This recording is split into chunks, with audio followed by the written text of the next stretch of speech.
Nvidia just released their RTX 5060 Ti 16GB, and on paper, this is a massive cut down from previous generations. However, with 16GB of VRAM and the new GDDR7 bringing up the memory bandwidth all the way to 448GB per second, or nearly double the amount that we've seen on recent 60 class cards, this might actually be a pretty decent graphics card overall, despite its very small 128-bit bus, as well as only 8 lanes of PCIe Gen 5, which, by the way, means probably don't put this in a very old system. There might be some performance loss. In fact, I was sent this PNY RTX 5060 Ti OC by Nvidia, and I did find after reviewing it that not only was the power, noise, and temperature very good on this card, but also in a 10-game average, it did do a pretty decent job. Now, the RTX 5070 was around 30% faster on the 1% lows, as well as the averages, making the 5060 Ti the slowest card I've tested thus far.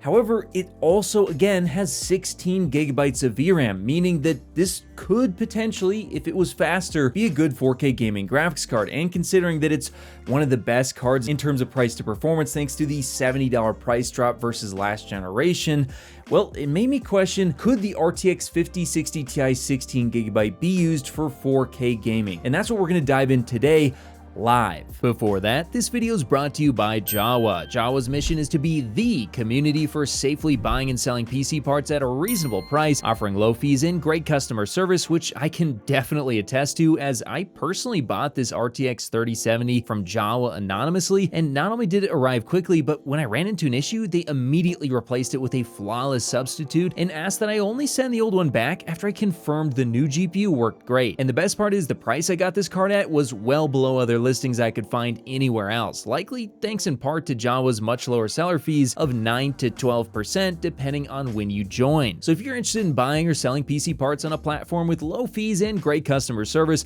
be sure to click the link in the description below and watch out for some of my hardware that'll likely be popping up very soon. Okay, so the first game I'm jumping into here is the finals. I wanted to test this one out because I play it all the time, and I'm at ultra settings using no upscaling, and right now my frame rate is atrocious. 48 frames per second at 4K is definitely not gonna do it for me, but we're not using any of the new features of the RTX 50 series, and there's a lot of optimization that can happen. So at 4K, what I'm gonna be shooting for is a minimum of 144 frames a second to call the 5060 Ti 16GB good enough to play this game at quote-unquote 4K, although we'll be using upscaling. So let's take a look here, and immediately the first thing I'm going to do is go ahead and enable Nvidia DLSS. Now, starting off at quality, our frame rate has jumped pretty significantly, but I think we're going to have to go all the way down to performance. Now, what that means is we're actually upscaling all the way from 1080p to 4K, but to be honest with you guys, at least in my opinion, using the new transformer model, this still looks as good, if not better, than 1440p, which does mean you're getting some value out of a 4K screen, despite the fact that we're only running 1080p internally. Now, I'm still only getting 75 frames a second, so for me, this would not cut it, and now we're gonna have to go ahead and mess with some of the settings.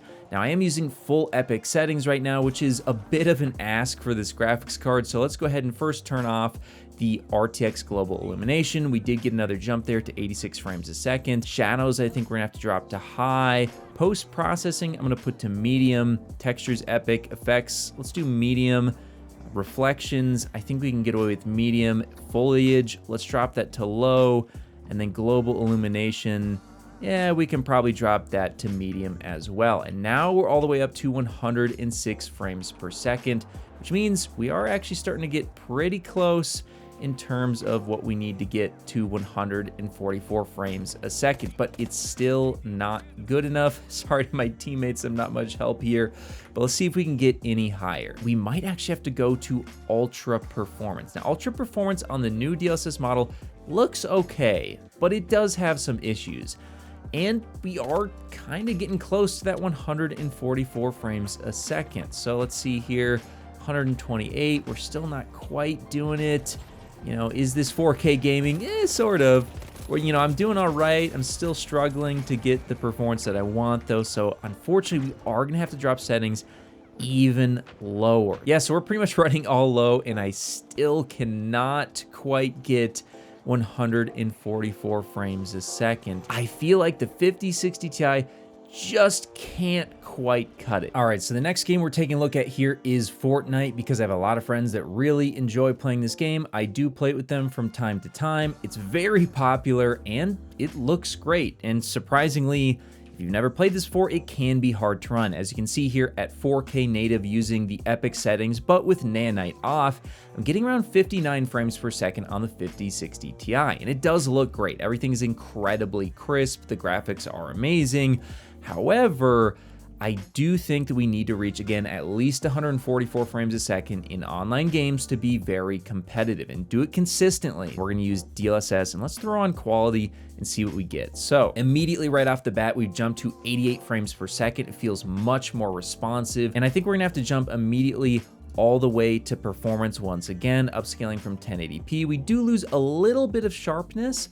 It does get slightly softer. However, the overall image, I still think performance DLSS, at least in my opinion, you might disagree, I think it looks better than native 1440p. I think it is worth using 4K and having to use performance DLSS if you need to, if you can get a really good 4K monitor, although they can be expensive. But in any case, the frame time has dropped all the way down to around 9 or 10 milliseconds, so lower latency. The frame rate is around 105 frames per second. It's actually feeling pretty good. In fact, we're up to 115 here. I think we'll be able to do it in this game with the 5060 Ti. So first of all, let's leave view distance and textures at epic, but effects, I think we can drop that to high. Post-processing, let's drop that to medium. And then let's see here, ray tracing is off, it looks like. Let's make sure, shadows, let's drop that one to high here. And then let's hit apply and see what we can get away with. Okay, so we're actually over 144 frames per second at 4K. It looks incredibly crisp. I think that the graphics still look really, really great. We did not have to go to all low or anything. It's a mix of, high, epic, and some medium settings here. And this is playing really, really well. Now, there are some times I'm dropping a little bit below 144 frames per second, so let's go ahead and see if we can lock that in. I'm gonna first of all lock to 144 in the menu. That might actually help the consistency. And then let's drop one setting down just a little bit here. So maybe effects to medium. And actually, I'm gonna drop effects and post-processing to low and see if that helps here. And now, boom, we are locking 144 frames per second at all times. And I'm gonna go ahead and say that in Fortnite, what I'm seeing here is, yeah, you can, with a 5060 Ti 16 gigabyte, get a great looking game that's locked at 144 frames per second. So if you're a Fortnite gamer out there, well, yes, the 5060 Ti 16 gigabyte might just do the job for you at a 4K resolution, which is really, really impressive to see. And again, we're not even using anything like frame generation, and this is a $430 graphics card. And I honestly think there's a lot of games out there that it's going to do a very good job at 4K if you're willing to use upscaling. All right, and the last game I want to take a look at is Cyberpunk 2077, and at native 4K with path tracing, 8 frames per second, that's pretty unplayable. But Nvidia GPUs have a crazy amount of features. Let's start messing with them. First, starting with, of course, upscaling. So let's go to graphics here, and then resolution scaling. Let's use super resolution, the new transformer model, and let's again use the performance preset, upscaling from 1080p to 4K, and we have now jumped to 28 frames per second. Now, this is certainly still unplayable in my opinion, but let's go ahead and now enable. This is a game that I think you could use frame generation on. Now, would I? It depends. But with a card like this, well, I probably would go ahead and try and make use of it. Now, there are 2x, 3x, and even 4x frame generation on these new RTX 50 series cards, but let's start off with 2x because the more you generate, the more errors there can be and the higher the latency can be. So we're gonna try and use as little as possible if we can. But with 2x frame generation, we have now jumped up to technically around 50 frames per second. Now, it does have a bit more latency, unfortunately, but it is within, I'd say, acceptable margins. and we are getting close to what I would consider to be a playable frame rate. Now, I'm shooting for 90 frames per second in this game if we can pull it off, which means, unfortunately, I think path tracing on the 5060 Ti at 4K is gonna be off the table. So let's go into the settings here and drop this down to maybe the ultra preset. As well, we can start off with the ray tracing low, I guess. So let's do ray tracing low, performance DLSS 2x frame generation. Can we get away with doing some ray tracing? And the answer is, it kind of looks like yes. Now, we could increase our frame generation, and I'll take a look at that real quick, but it is gonna increase the latency as well. So let's see how it feels. Now, frame generation 3x. Of course, our frame rate is now well above 90 frames per second, and to be honest with you, it doesn't feel like the latency has increased too drastically. It's definitely slightly more sluggish than 2x was. However, the motion performance has gone up substantially. In fact, let's take a look here at 4x and see if this is something I'd want to use. I feel like 4x is where it crosses the line for me. Yes, we're getting nearly 140 frames per second, which is really crazy, but the latency is just a little bit too high in my opinion. So let's drop that down to 3x. I could see using 3x. I think I'd prefer 2x, but this would be acceptable. And here you're with a 5060 Ti using ray tracing at 4K and getting honestly pretty decent frame rates and a pretty decent experience. Now with a higher end graphics card, you can get that latency way down and potentially higher quality as well. However, for $430, this is a crazy good experience to be getting out of this graphics card. In fact, let's see if we can get away with path tracing. Again, we'll use the performance upscaling. Let's use 4x frame generation. The latency is not going to be good, but we are technically getting path tracing at nearly 90 frames per second. Now, how would I actually play this game? I'll tell you how I'd probably do it.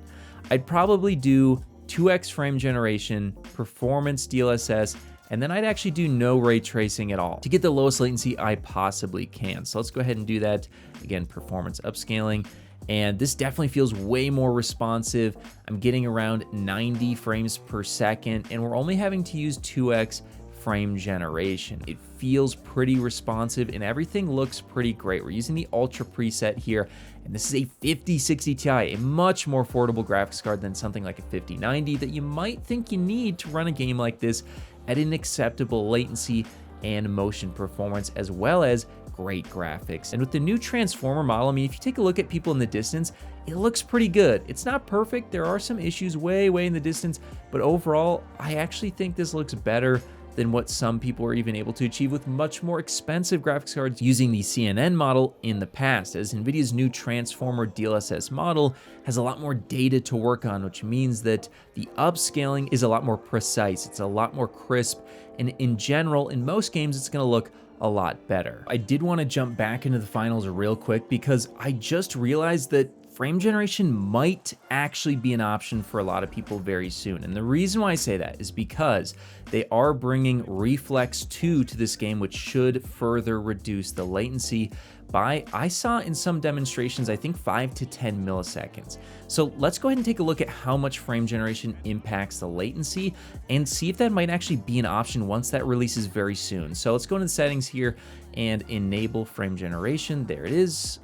Okay, let's do 2x frame generation.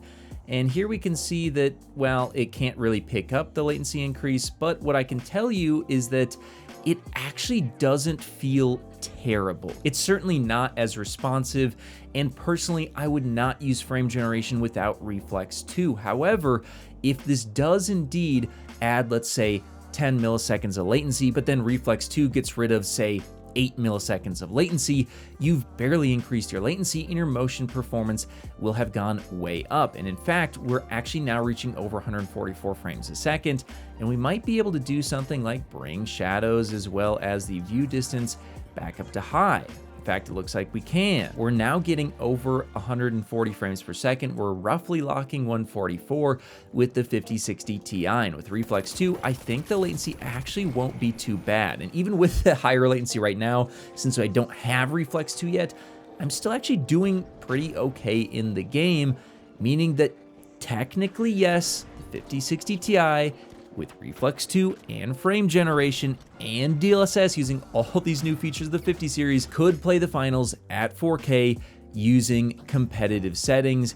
And yes, you could do very well in the game. In fact, let's see if I can do very well even on this really busted keyboard I'm using right now. Okay, let's get him, let's get him. Oh, there we go. Yep, it's playing pretty well. Overall, can you play games at 4K with this card at 90 frames per second roughly in single player games that are super hard to run like Cyberpunk 2077 and 144 hertz or greater in online competitive games? And it looks like the answer is yes. It pretty much passed, at least technically passed, for every single game we threw at it today. And these are the hardest games that I have to run, which means you can now buy a $430 graphics card and play effectively what should be, in theory, all of your games at 4K as long as you're willing to use those features. Now, if you don't want to, I get it, I hear you, and yes, you'll need a more powerful graphics card. I think this is my favorite RTX 50 series graphics card, and it's a graphics card I will be recommending to my friends, and I will certainly be recommending to anybody watching this video. I think it's a genuinely good graphics card.